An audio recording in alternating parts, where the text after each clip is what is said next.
Serious question. What the hell is going around right now? Because I was sick like 2 weeks ago and I thought I got better, but I didn't. I wasn't at all. It took me about 2 weeks to get over that. My best friend was sick during the same time. It took her about the same amount of time. My husband was sick.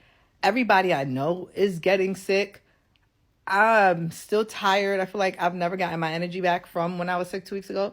Like, no, like real talk. What the hell is going around? Like, can somebody tell me? Is there like a virus going around right now? Like, is there something I should be concerned about? Like, just, inquiring minds just would like to know what the hell is going on.